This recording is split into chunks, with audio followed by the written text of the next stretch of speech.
En el año 1483, las embarcaciones portuguesas llegaron a la desembocadura del río Congo esperando encontrar pueblos aislados y territorios fáciles de dominar. Sin embargo, ante ellas apareció algo que Europa no estaba preparada para reconocer: un reino organizado, con una capital poderosa, gobernadores provinciales, rutas comerciales, una corte real y una autoridad respetada mucho más allá de sus fronteras. Era el Reino del Congo, una de las grandes civilizaciones de África Central. Su soberano no gobernaba únicamente mediante soldados y tributos. Su poder estaba vinculado con antiguas ceremonias, alianzas familiares, creencias espirituales y conocimientos que habían permitido unir a numerosas comunidades bajo una misma corona. El encuentro con Europa podía convertir al Congo en una potencia todavía mayor, capaz de acceder a nuevas armas, conocimientos y rutas comerciales. Pero también podía abrir una puerta que sus gobernantes nunca conseguirían cerrar. Lo que comenzó como una relación diplomática entre dos monarquías terminó provocando conversiones religiosas, disputas por el trono, secuestros, tráfico de personas y guerras que transformaron para siempre el corazón de África. Los reyes del Congo pensaron que podían aprovechar el poder de los extranjeros sin perder el suyo.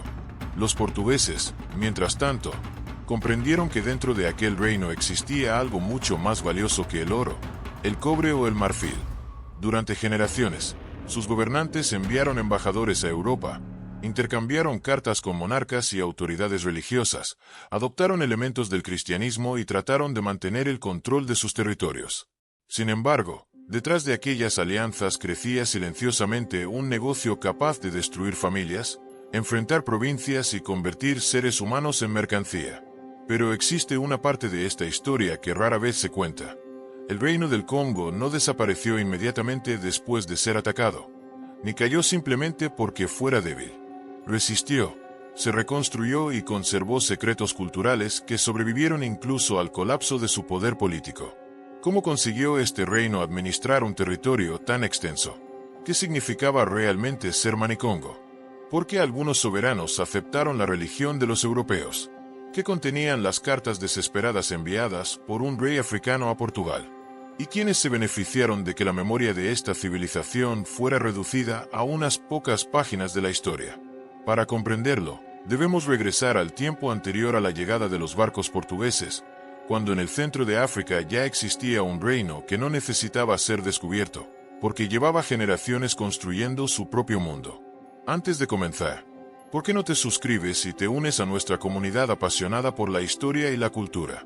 Aquí descubrirás relatos fascinantes, misterios ancestrales y curiosidades que han dado forma al mundo. Mientras lo haces, activa la campana de notificaciones para no perderte ninguna de nuestras increíbles historias.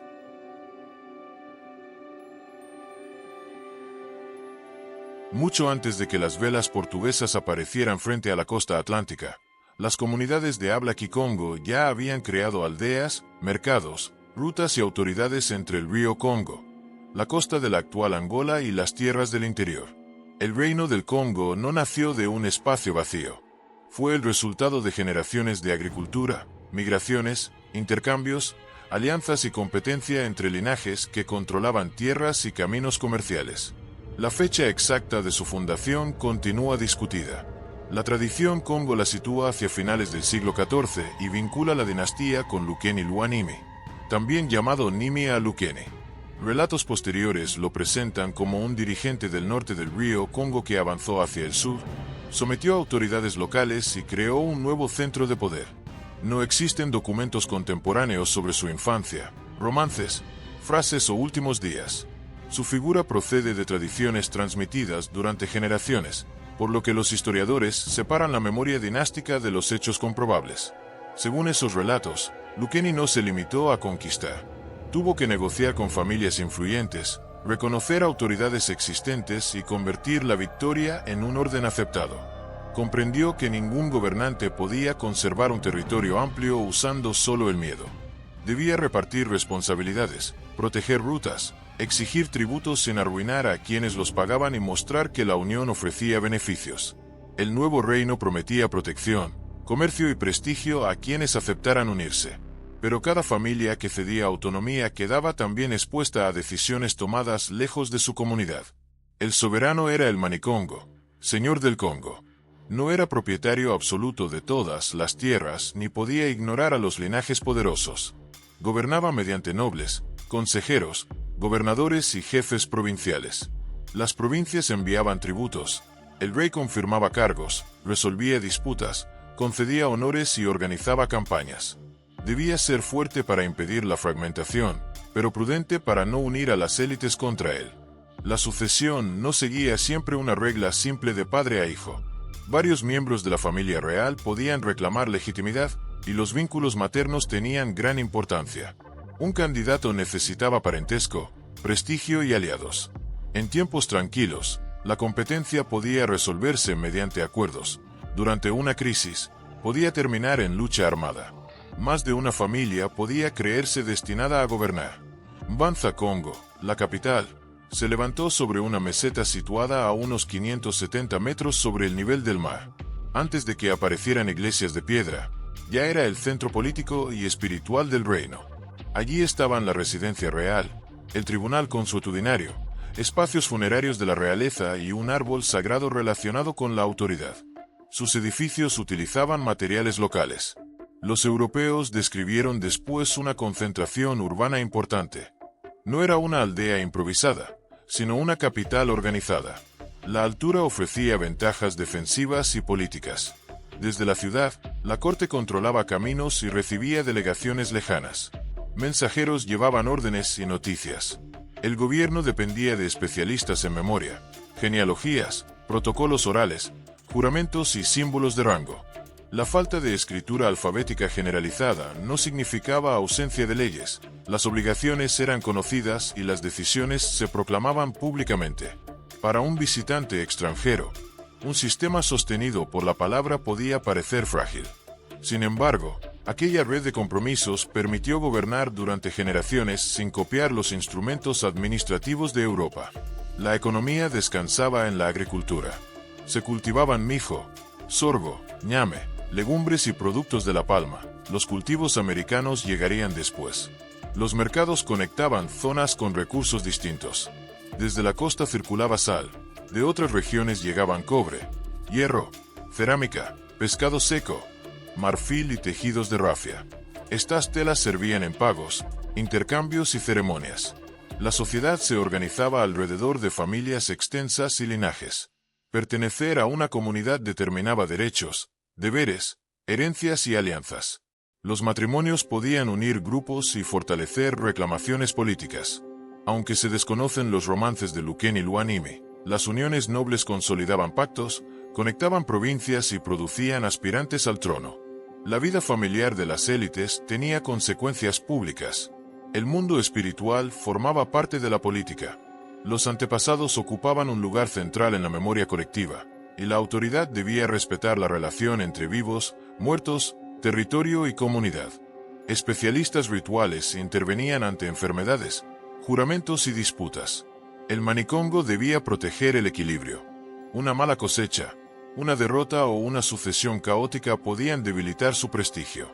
La continuidad de ceremonias y tributos indica que el soberano era visto como una figura superior a un jefe local. Su autoridad combinaba fuerza militar, riqueza, generosidad pública y legitimidad ancestral. Los gobernadores podían obedecerlo por respeto, conveniencia o temor. Las comunidades esperaban protección, justicia y mercados. Un rey que no recompensaba aliados perdía apoyos, pero uno demasiado agresivo podía unir a sus adversarios. El Congo parecía haber encontrado la manera de transformar diferencias locales en una fuerza común. Pero la misma red que mantenía unido al reino podía romperse si una provincia obtenía suficientes riquezas, armas o aliados para desafiar a la capital. A finales del siglo XV, los portugueses encontraron un estado en evolución, no una sociedad detenida en el tiempo. El reino conectaba bosques, sabanas, ríos y costa, organizaba intercambios y sabía recibir delegaciones. Sus autoridades podían escuchar propuestas, calcular ventajas y responder diplomáticamente. Aquello sorprendió a hombres que esperaban hallar comunidades sin una estructura comparable a la suya. El verdadero secreto del primer Congo no fue una tecnología perdida ni un tesoro escondido. Fue su capacidad para combinar parentesco, comercio, espiritualidad y autoridad dentro de una sola arquitectura política. Parecía resistente, pero dependía de algo que ningún palacio podía encerrar: la confianza de quienes aceptaban obedecer. Cuando desde el océano llegaron nuevas mercancías, nuevas creencias y nuevas formas de violencia, esa confianza enfrentó una prueba para la cual ningún fundador había dejado instrucciones. La prueba comenzaba.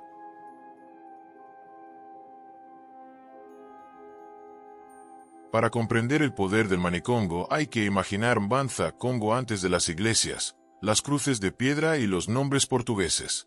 La ciudad se alzaba sobre una meseta de unos 570 metros de altura, en una posición desde la cual la corte podía vigilar caminos, recibir mensajeros y mostrar su autoridad a quienes llegaban desde las provincias. No era sagrada porque estuviera separada de la política, sino porque allí se encontraban el gobierno, la memoria de los antepasados y los lugares donde la autoridad se renovaba. El título Manicongo puede entenderse como señor o gobernante del Congo. Quien lo recibía no se convertía únicamente en jefe de un ejército.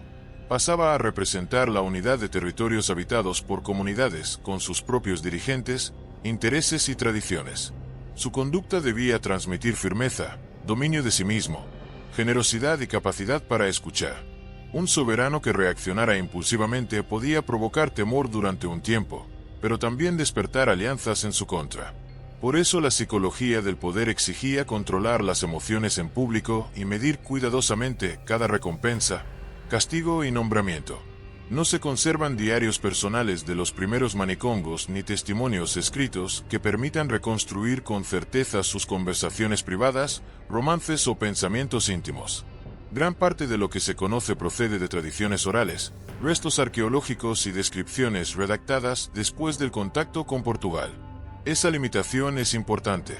Atribuirles frases exactas o aventuras sentimentales sería inventar. Sin embargo, la estructura de la corte permite comprender las presiones que rodeaban al rey. Cada gesto suyo podía favorecer a un linaje, humillar a otro o cambiar el equilibrio entre provincias. La corona no se transmitía automáticamente al hijo mayor. Los aspirantes debían pertenecer a grupos con derechos dinásticos y reunir apoyos entre nobles y electores influyentes. Los vínculos maternos tenían un peso considerable, porque la pertenencia a un linaje ofrecía legitimidad y aliados. Un príncipe podía ser hijo de un rey y aún así no alcanzar el trono. Necesitaba demostrar capacidad, obtener respaldo político y convencer a quienes temían perder sus privilegios bajo un nuevo gobierno.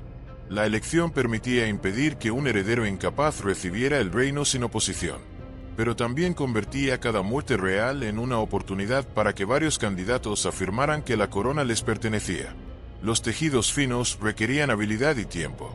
Una capa o un tocado no valían solamente por el material, sino por el trabajo acumulado y por el derecho de llevarlos.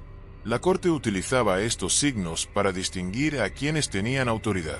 Mostrar riqueza sin distribuirla podía parecer arrogancia. Entregarla de manera estratégica creaba obligaciones.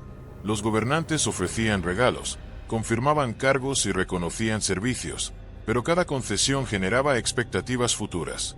El Manicongo dependía de gobernadores y jefes locales para recibir tributos, transmitir órdenes y movilizar hombres. No podía estar presente en todas partes. Su poder funcionaba porque otros actuaban en su nombre. Aquellos representantes eran útiles y peligrosos a la vez. Cuanto mejor administraban una provincia, más recursos y seguidores podían reunir. El rey debía mantenerlos cerca sin permitir que se volvieran independientes. La ciudad también estaba relacionada con los muertos. Las tumbas reales y los espacios funerarios mantenían la presencia de gobernantes anteriores dentro del paisaje político. En la visión Congo, la muerte no borraba por completo la relación entre una persona y su comunidad. Los antepasados podían seguir influyendo en los vivos, y la legitimidad del presente se apoyaba en la memoria de quienes habían gobernado antes. Proteger los lugares funerarios era también proteger la continuidad del reino. Estas creencias no deben reducirse a supersticiones. Organizaban conceptos de responsabilidad, enfermedad, justicia, fertilidad y memoria. Cuando ocurría una desgracia, la comunidad podía preguntarse no solo qué causa física la había producido, sino qué relación social o espiritual se había quebrado. Restaurar el equilibrio podía requerir compensación, confesión, juramento o intervención ritual. Los especialistas conocidos como Nanga trabajaban con conocimientos medicinales, jurídicos y espirituales. Algunos preparaban o activaban menkisi, recipientes u objetos destinados a alojar fuerzas capaces de intervenir ante problemas concretos. Un kisi podía relacionarse con la curación, la protección, la resolución de disputas o el castigo de quienes rompían acuerdos. Su poder no residía únicamente en una escultura. Dependía de sustancias, palabras, acciones y de la autoridad del especialista que lo utilizaba. En épocas posteriores, ciertas figuras recibieron clavos o fragmentos de metal para registrar juramentos, demandas o peticiones. Cada inserción podía señalar que un acuerdo había sido presentado ante una fuerza espiritual. El objeto funcionaba entonces como testigo y como advertencia. Quien rompiera su palabra no desafiaba solamente a otra persona, sino al orden invisible convocado para garantizarla. Para quienes desconocían su significado, aquellas figuras podían parecer objetos temibles y misteriosos. Para las comunidades que las utilizaban, eran instrumentos de justicia, memoria y protección, y su eficacia dependía de reglas que un observador extranjero rara vez comprendía. La corte lo veía de maneras distintas. Para sus partidarios era fuente de honores, seguridad y oportunidades. Para los gobernadores ambiciosos era un superior al que convenía obedecer mientras conservara fuerza. Para las familias perjudicadas por una decisión podía ser un juez injusto. Para las comunidades lejanas, su presencia se experimentaba a través de tributos, mensajeros y autoridades provinciales. No existía una percepción única del soberano. Ese fue el verdadero secreto del Manicongo. No gobernaba solo mediante órdenes.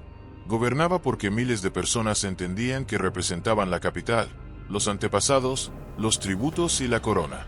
Pero pronto llegarían hombres que interpretarían aquellas creencias con categorías diferentes. Algunos verían posibilidades de alianza, otros hablarían de idolatría. Y cuando una nueva cruz entrara en la ciudad, el problema no sería simplemente elegir entre dos religiones. La pregunta decisiva sería quién tendría el derecho de explicar qué significaba aquella cruz y utilizarla para reclamar poder.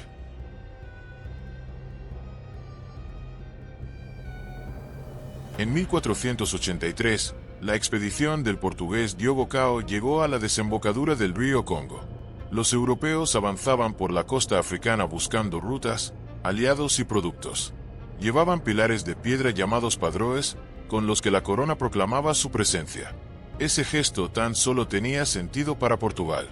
Los hombres de Cao no encontraron un territorio sin autoridad. La provincia costera de Soyo pertenecía a un reino organizado, y sus dirigentes comprendieron que los visitantes procedían de un mundo lejano. Pronto comenzó un intercambio calculado. Algunos habitantes del Congo viajaron a Portugal para aprender la lengua, conocer la corte y servir como intérpretes. El contacto ofrecía al Congo una oportunidad extraordinaria: acceder a mercancías, conocimientos y relaciones diplomáticas. Pero aceptar el intercambio significaba permitir que hombres desconocidos estudiaran sus rutas, sus riquezas y las divisiones de su política interna. La corte del Manicongo Nzinga Ankubu recibió noticias cada vez más precisas sobre Portugal.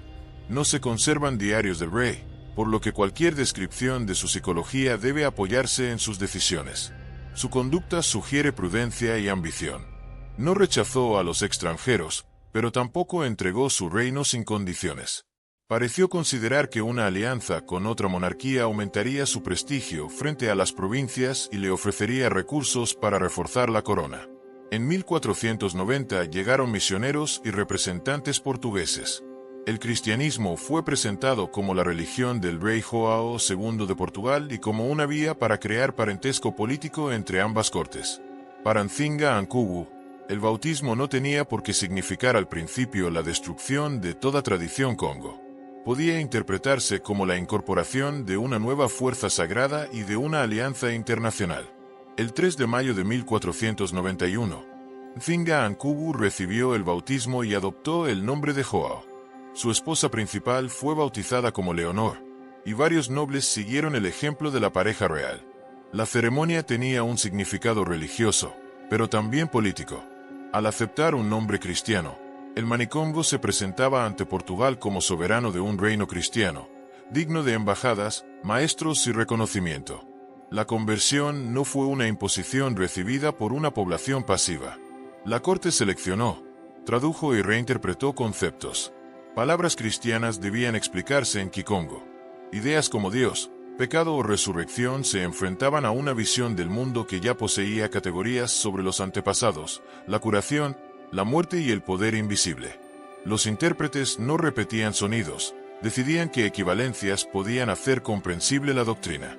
Los misioneros creían estar enseñando una fe completa. Los dirigentes Congo, en cambio, podían estar incorporando símbolos extranjeros dentro de una lógica espiritual que los europeos todavía no comprendían. La cruz representaba para los portugueses la crucifixión de Cristo y la salvación. En el Congo también podía vincularse con ideas sobre el paso entre el mundo visible y el espiritual. Más tarde, artistas Congo fabricaron crucifijos de metal inspirados en modelos europeos, pero dotados de formas y usos propios. La aceptación inicial del cristianismo no eliminó las prácticas anteriores. Nzinga Ankubu parece haber perdido parte de su entusiasmo por la nueva religión, y algunos bautizados regresaron a costumbres tradicionales. Las razones exactas no están documentadas. Es posible que las exigencias misioneras sobre el matrimonio y la autoridad ritual chocaran con intereses políticos. La poliginia permitía a la élite crear alianzas con distintas familias. Renunciar a esas uniones podía reducir los apoyos de un gobernante. Como Manikongo, Nzinga Ankubu debía proteger su poder y respetar relaciones familiares esenciales. Como Joao I, se esperaba que obedeciera normas cristianas explicadas por sacerdotes extranjeros. Cumplir plenamente con una identidad podía debilitar la otra. Para los misioneros estrictos, su alejamiento mostraba falta de compromiso. Para ciertos nobles, conservar antiguas prácticas podía ser responsabilidad hacia el reino. Uno de sus hijos, Mbemba Nzinga, tomó un camino diferente. Bautizado como Afonso, estudió la doctrina con gran interés y aprendió a utilizar la lectura, la escritura y el lenguaje cristiano como instrumentos de gobierno. Sus acciones posteriores muestran una personalidad disciplinada, religiosa, curiosa y consciente del valor político de la comunicación escrita. Afonso fue enviado a gobernar Nsundi, una provincia estratégica. Allí combinó la administración local con la promoción del cristianismo. Sacerdotes y personas formadas en Portugal le ofrecieron una red distinta de la que sostenía a los nobles tradicionalistas. Para sus seguidores, era un príncipe preparado para conectar al Congo con el mundo atlántico. Para sus adversarios, podía parecer dispuesto a alterar costumbres esenciales con ayuda extranjera. La alianza parecía colocar al Congo entre las monarquías reconocidas de la cristiandad. Sin embargo, cada barco que traía sacerdotes y conocimientos podía regresar llevando marfil, cobre y seres humanos. La esclavitud ya existía en formas africanas vinculadas con guerras, deudas y dependencia, pero la demanda atlántica comenzó a cambiar su escala y dirección. Los portugueses vieron que las redes políticas del reino podían proporcionar cautivos. Algunos dirigentes Congo observaron que el comercio ofrecía bienes capaces de fortalecer ejércitos y premiar aliados. Aún no era evidente que ese intercambio terminaría atacando la estabilidad que prometía reforzar. Cuando Nzinga Ankubu murió, probablemente hacia 1506, dejó algo más peligroso que una corona vacante. Dejó dos visiones enfrentadas.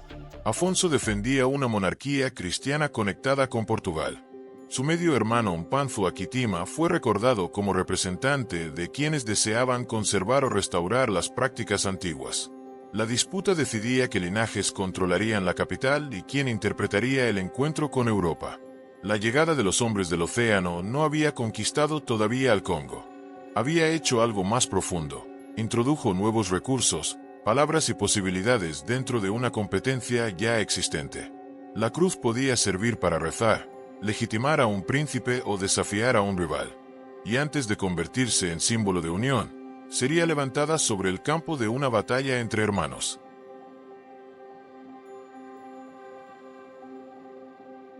Cuando Nzinga Ankubu murió, la sucesión enfrentó a dos de sus hijos. Mbemba Nzinga, conocido como Afonso, defendía el cristianismo y contaba con apoyos en la corte. Mpanzu Akitima representaba a nobles vinculados con las prácticas anteriores.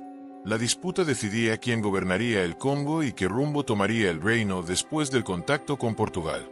Afonso entró en Banza, Congo y reunió partidarios antes de que su rival controlara la capital. Las fuentes posteriores describieron una batalla en la que el ejército de Mpanzu parecía superior. La tradición cristiana sostuvo que Santiago y varios jinetes celestiales aparecieron sobre el campo. Esa visión no puede comprobarse. Lo seguro es que Afonso venció, Mpanzu murió y la victoria fue presentada como una prueba de favor divino.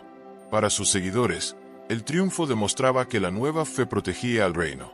Para sus enemigos, podía significar que una facción utilizaba una religión extranjera para adueñarse de la corona. Afonso gobernó hasta su muerte, hacia 1542 o 1543. Sus decisiones revelan disciplina, perseverancia y la mentalidad práctica de un soberano decidido a reforzar la monarquía. Aprendió a leer y escribir en portugués, estudió textos cristianos y mantuvo correspondencia con Manuel I y João III. El capellán Ruy de Aguiar lo describió como un alumno tan dedicado que se quedaba dormido sobre los libros. Afonso creó escuelas para jóvenes nobles y solicitó maestros, sacerdotes, libros, campanas y artesanos. Envió hijos y nobles a estudiar en Europa. Su hijo Enrique fue nombrado obispo titular de Útica en 1518 y regresó al Congo. Un obispo de su familia podía ayudar a construir una iglesia menos dependiente de extranjeros. El proyecto acercaba al Congo a las monarquías cristianas. Sin embargo, mientras más necesitaba libros, clérigos, armas y especialistas portugueses, más dependía de un comercio orientado hacia los seres humanos. Afonso participó en el comercio de personas esclavizadas y no pidió desde el principio su abolición. La transformación ocurrió cuando comerciantes portugueses y residentes de Santo Tomé ampliaron la demanda.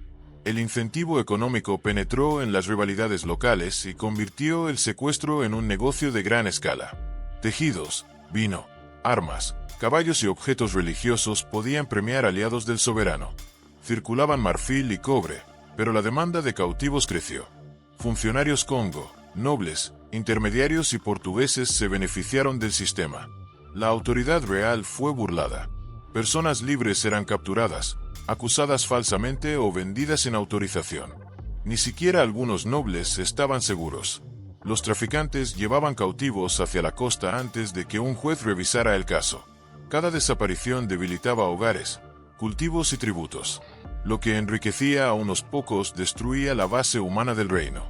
En 1526, Afonso escribió al rey João III para denunciarlo. Explicó que mercaderes portugueses recorrían sus dominios, que súbditos del Congo colaboraban con ellos y que personas libres eran apresadas.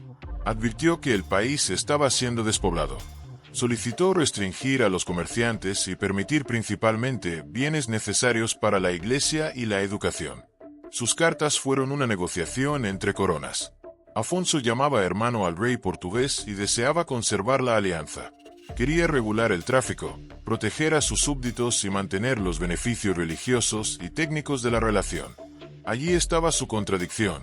Denunciaba los secuestros ilegales, pero su gobierno no abandonó totalmente un comercio del cual también recibía recursos.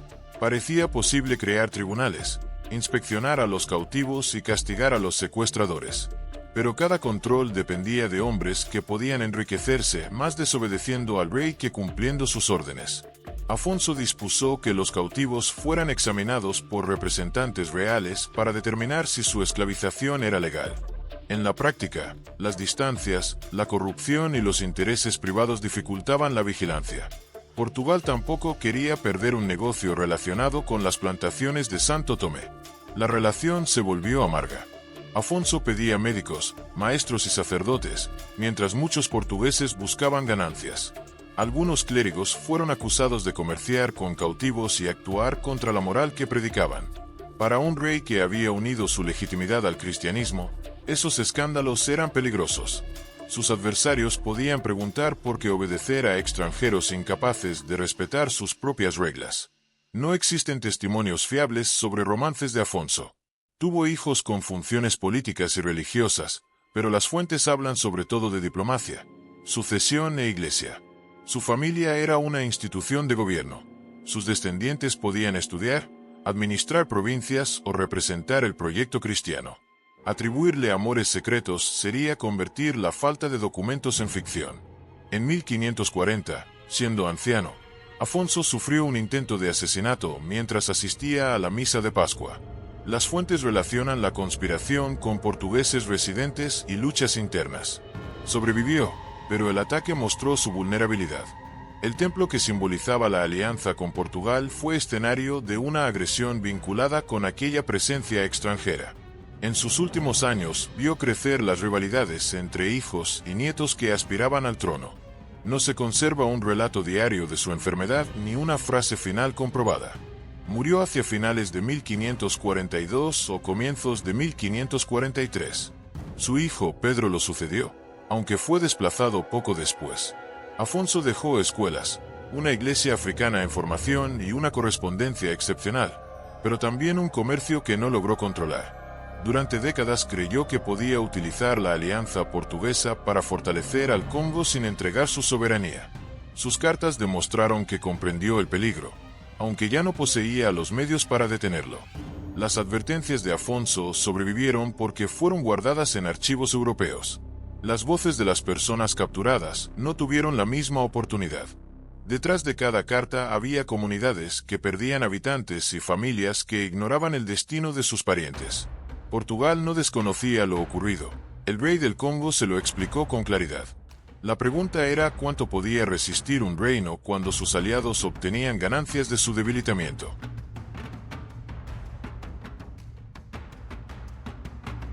La muerte de Afonso I no destruyó de inmediato el reino del Congo, pero dejó una monarquía bajo presión. Sus sucesores heredaron una iglesia africana, vínculos con Europa y una economía alterada por la esclavización. También recibieron rivalidades internas y una relación con Portugal capaz de convertirse en amenaza. Durante el siglo XVII, la expansión portuguesa desde Angola agravó los conflictos. Luanda, fundada en 1575, se volvió el centro de una colonia interesada en rutas, tributos y cautivos. El Congo seguía siendo soberano, pero sus fronteras estaban expuestas. Algunos nobles buscaban apoyo portugués, otros temían una intervención permanente. El reino todavía podía negociar como una potencia africana, pero cada disputa interna ofrecía a sus vecinos una oportunidad para elegir candidatos y cobrar el precio de su apoyo. En 1661 subió al trono Antonio I, conocido como Mbita Ankanga. Intentó reafirmar la autoridad del Congo, recuperar territorios y limitar la influencia extranjera. Sus decisiones muestran a un soberano enérgico, consciente de que ceder demasiado podía vaciar la independencia. No existen diarios que revelen sus pensamientos, romances o conversaciones privadas. Las fuentes lo presentan como rey, diplomático y comandante. Sus enemigos lo consideraban un obstáculo, sus seguidores, un defensor del Congo. El 29 de octubre de 1665, los ejércitos se encontraron en Bwila, en la región de la actual Angola. Antonio marchó con nobles, soldados, miembros de la corte y religiosos. Llevaba archivos y objetos reales. Portugal contaba con tropas europeas, aliados africanos y combatientes en Bengala. La batalla terminó en una derrota devastadora. Antonio murió junto con numerosos nobles. Su cabeza fue cortada y enviada a Luanda. La corona quedó en manos de los vencedores. No se conserva una frase final ni un relato fiable de sus últimos minutos. Murió combatiendo, y la pérdida del rey y de numerosos sucesores impidió una transición estable. Portugal podía presentar su muerte como el final del Congo. Sin embargo, eliminar a un rey no significaba borrar la identidad de las comunidades que todavía reconocían la memoria del reino. Después de Mbwila comenzó una prolongada guerra civil. Las casas de Kinlaza y Kimpanzu, junto con otras facciones, disputaron la corona. Cada grupo afirmaba poseer legitimidad y buscaba controlar Mbanza Congo. Los soberanos cambiaban con rapidez, los gobernadores ganaban autonomía y las alianzas familiares se convertían en guerras. La capital se volvió un premio peligroso. En 1678, Mbanza Congo fue saqueada y abandonada por gran parte de su población. Las iglesias se deterioraron y los pretendientes gobernaron desde otros territorios. La guerra produjo hambre, desplazamientos y capturas. Miles de personas fueron vendidas al comercio atlántico, reduciendo la posibilidad de reconstruir una autoridad común. En medio de aquel desorden nació Beatriz Quimpavita, probablemente hacia 1684, en una familia relacionada con la nobleza. Desde joven estuvo vinculada con funciones religiosas y recibió formación cristiana.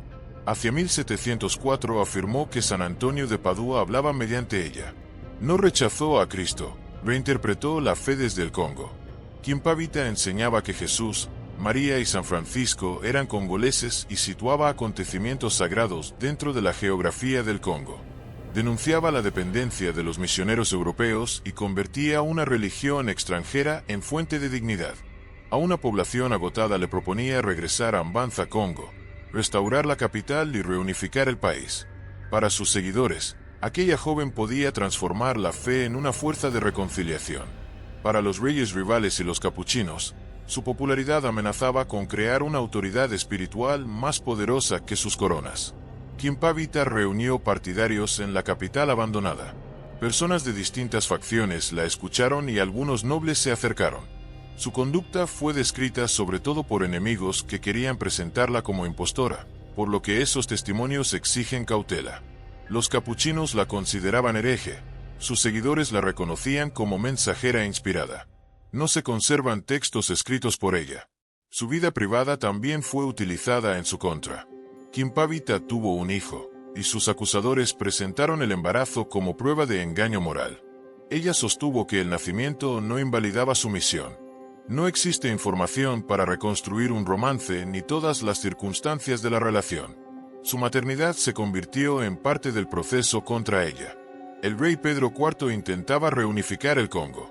Al principio toleró la ocupación de Mbanza, Congo, pero terminó viendo el antonianismo como amenaza. Kimpavita fue capturada en 1706. Después de ser interrogada por capuchinos y juzgada bajo autoridad real, fue condenada por herejía. El 2 de julio murió quemada junto con Joao Barro. Su hijo pequeño sobrevivió, según los relatos misioneros. Sus enemigos afirmaron que se arrepintió en sus últimos días, aunque esa versión es discutida. No conocemos sus últimas palabras. Su ejecución no eliminó de inmediato el movimiento. Sus seguidores continuaron resistiendo y algunos participaron en las luchas que permitieron a Pedro IV restaurar una forma de unidad política. El reino del Congo sobrevivió durante siglos con una autoridad cada vez más limitada. Portugal lo convirtió en vasallo a finales del siglo XIX y abolió la monarquía titular en 1914. Pero la civilización no desapareció con un decreto. La lengua kikongo, la memoria de los linajes, las formas religiosas y los símbolos reales permanecieron entre comunidades de Angola y de los dos Congos. Durante mucho tiempo se afirmó que el Congo cayó porque no pudo resistir la modernidad. La evidencia muestra algo distinto. Fue debilitado por el comercio esclavista, las intervenciones extranjeras y guerras internas alimentadas por beneficios atlánticos. Su secreto final no fue una ciudad perdida ni un objeto sobrenatural. Fue la capacidad de conservar identidad después de perder capitales, reyes y territorios. Antonio murió en Bwila, Kimpavita ardió en la hoguera y Mbanza, Congo quedó en ruinas, pero el nombre del Congo continuó vivo aún en silencio. Quienes intentaron dominarlo podían apoderarse de una corona. Nunca consiguieron decidir por completo lo que aquella corona significaba.